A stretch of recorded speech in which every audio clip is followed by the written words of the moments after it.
Dear students, welcome to the course of Introduction to Economics.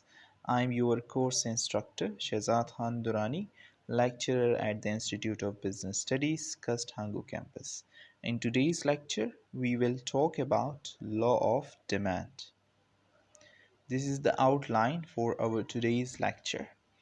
In order to understand law of demand, first we will try to understand what is demand. Then we will talk about the definition and the basic concept of the law of demand. And then we will try to learn demand schedule and demand curve. Then we will talk about why the demand curve is downward sloping, and then what are the shifters of the demand curve, and at the end we will try to differentiate and understand change in demand versus change in quantity demand. So let's start. Law of demand. So for this, we need to understand the basic definition of demand. Demand, by definition, it's an economic principle that refers to the amount of products or services that consumer wish to purchase at any given price level. So demand is actually baked by your purchasing power, right?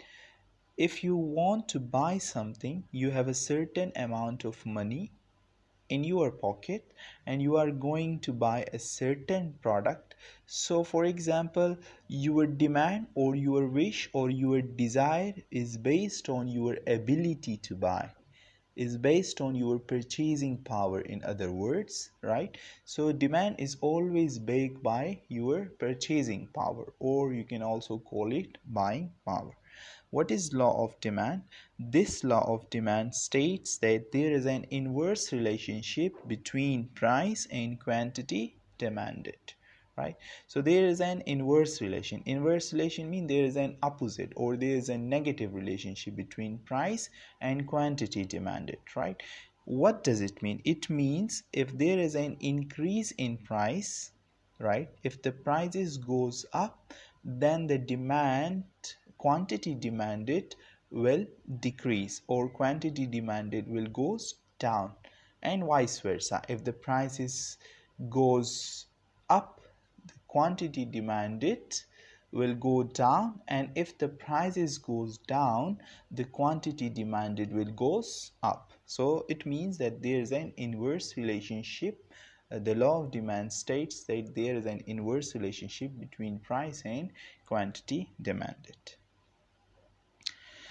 What is demand schedule? Demand schedule is actually a table showing that relationship between price and quantity demanded of a commodity, of a good, right?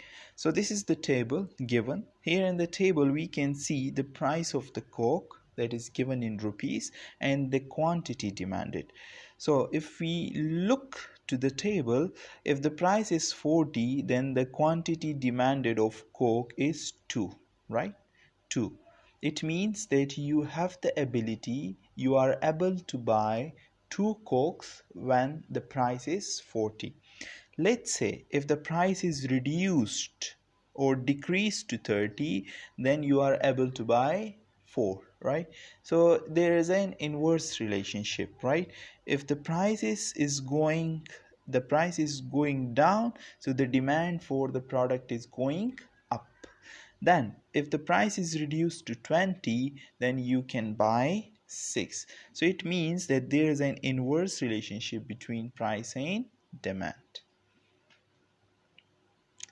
Now, demand curve, we can understand this concept of the law of demand from a demand curve as well. So what is demand curve? Demand curve is actually a graphical representation of the demand schedule. It shows how much of a good or services consumer want to buy at a given price, right? So it's a graphical representation of that table of the demand schedule or of the law of demand.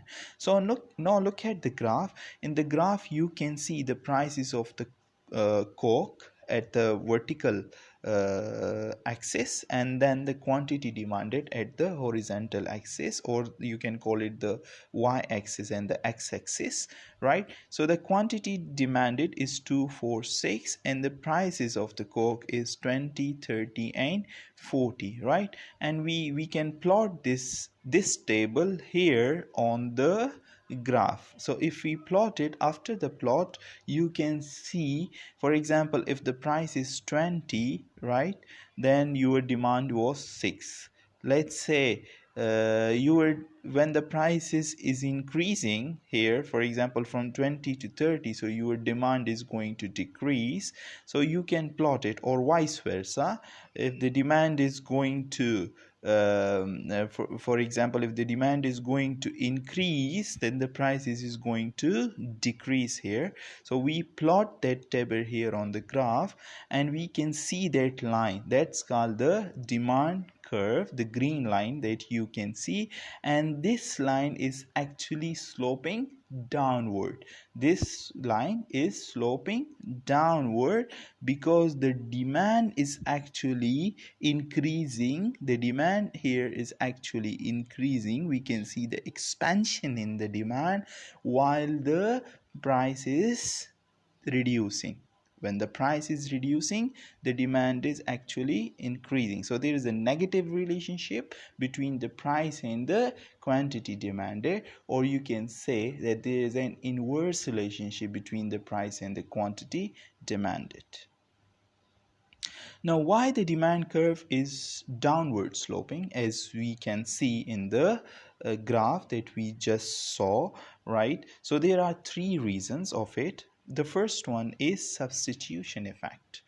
Change in price motivate consumer to buy relatively cheaper substitute goods. For example, you have two goods, let's say Pepsi and Coke. So when these two goods are called substitute goods because you can use them in place of each other. For example, when the prices of the Coke goes up, when the prices goes up, then the demand for the Coke is actually decreasing, and if the prices of the Pepsi remains the same, then the demand for the Pepsis are going to increase. So it means, for example, these are the substitute products that you can use it for each other, in place of each other. So this is called what? The substitute effect. So substitute effect, the demand is actually sloping downward because of the substitute effect of the goods or the product or the commodities. Then we have the income effect. Change in price affect the purchasing power of the consumer income. For example, you have for example, there is a person, he has the purchasing power, like a certain amount of purchasing power he has.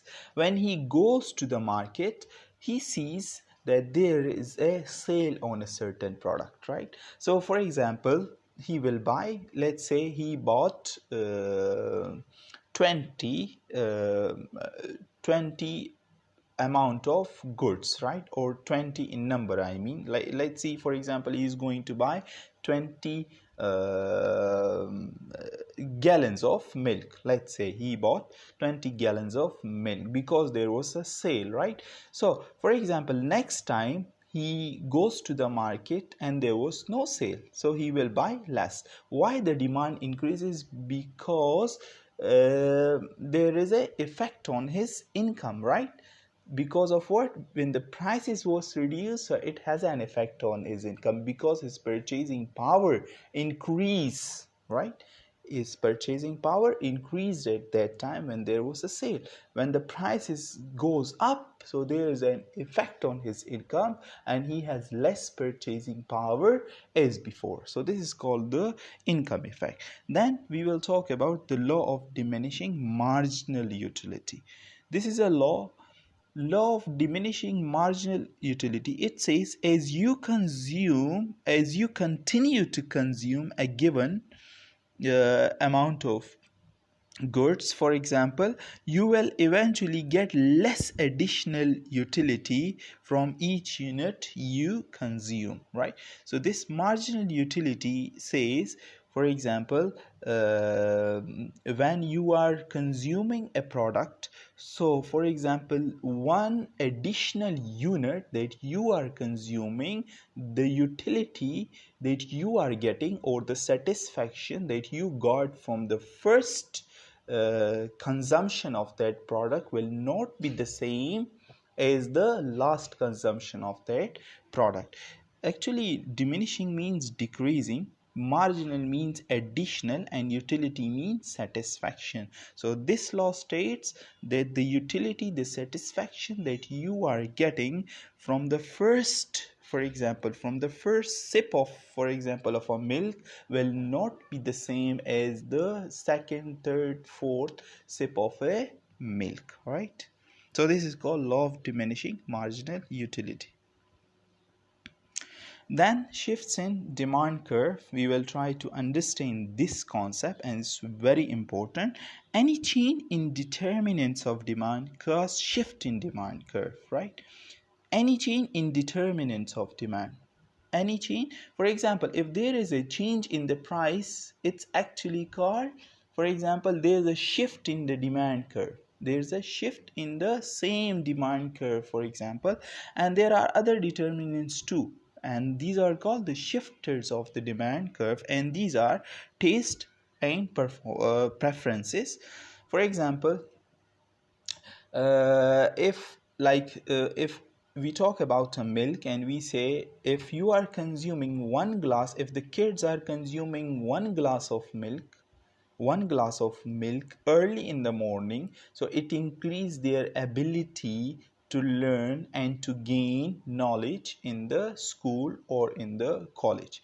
So this will increase what? This will increase shifts in the demand.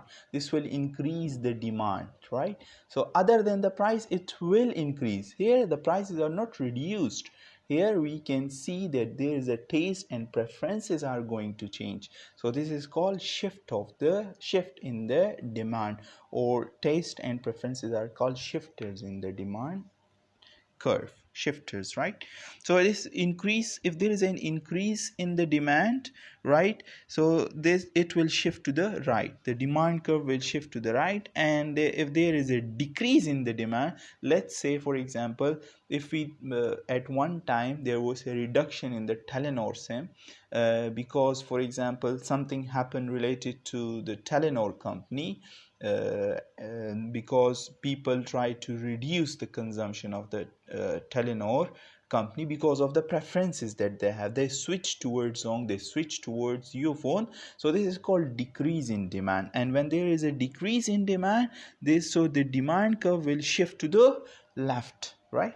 So if there is a decrease, it will shift to the left, and if there is an increase, it will shift to the right. Number of consumers, the second one, if there is a number of consumers increase suddenly about a certain product, right, so we can see an increase in demand. So the demand curve will shift towards right, and if the number of consumers are reducing, then we can see the decrease in the demand. So demand curve will shift towards the left. Price of related goods. There are two kinds of goods. One is called complementary goods. We will talk about it in the next slide. And one is called substitute goods. If we can see the increase and decrease in it, so it's also affecting the demand curve, shift towards the right or shift towards the left. Income, for example, there are actually two kinds of goods. One is called normal goods and one is called inferior goods. Your income and demands are directly related when we talk about the normal goods. When we talk about the normal goods, if your income is increasing, your demand for that product is also increasing. So income and the demand for that product is actually directly related. For example, if your income is increased, so you are going to buy more milk. So this is called the normal goods. Some goods are called inferior goods. It's actually inversely proportional.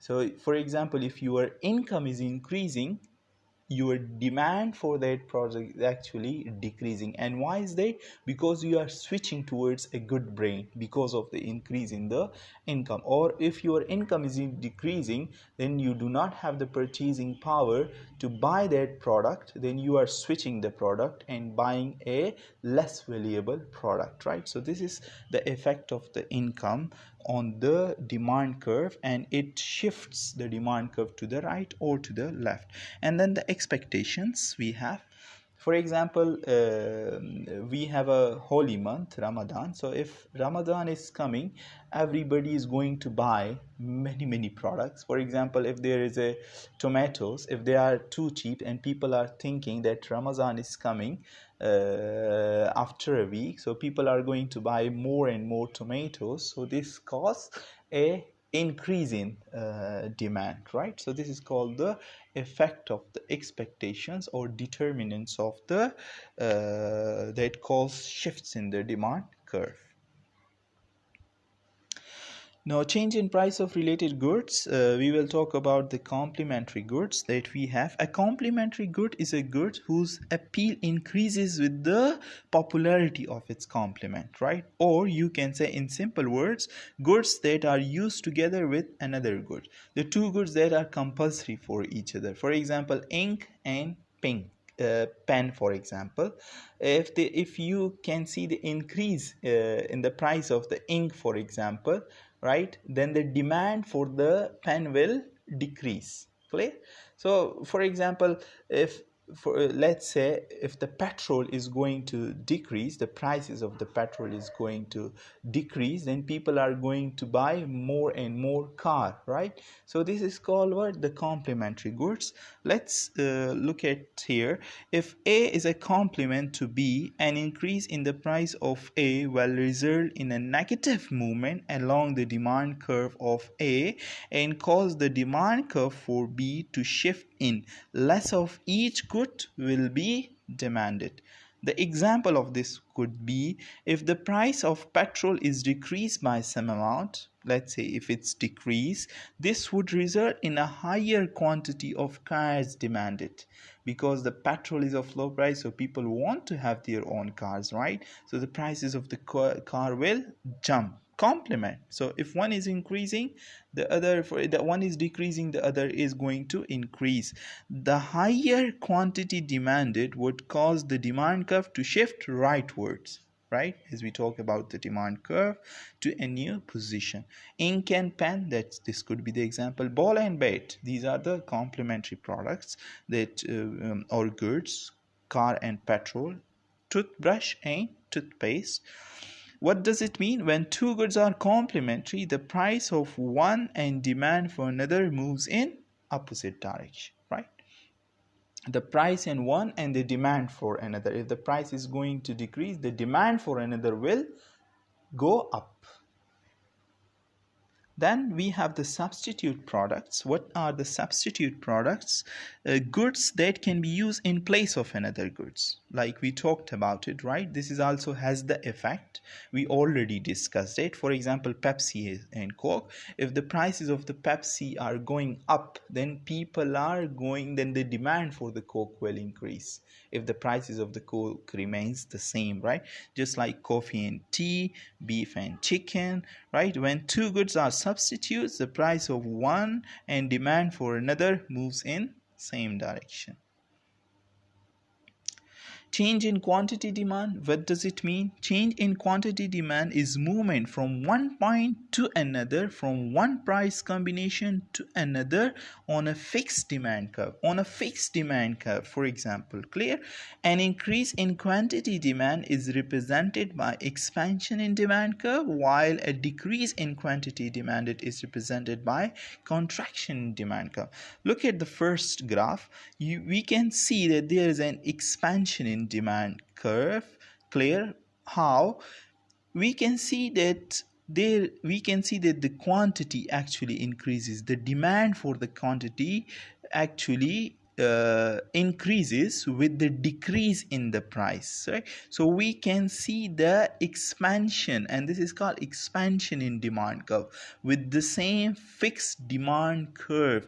In the second graph we can see that there is a contraction, because when the prices goes up, the quantity demanded for that product actually reduces, right? So we can see the contraction in the demand curve when the prices goes up. So you can see the contraction and in the demand quantity demanded, and when the prices goes down, we can see the expansion in the quantity demanded. These are the two concepts which are necessary to understand the graphs.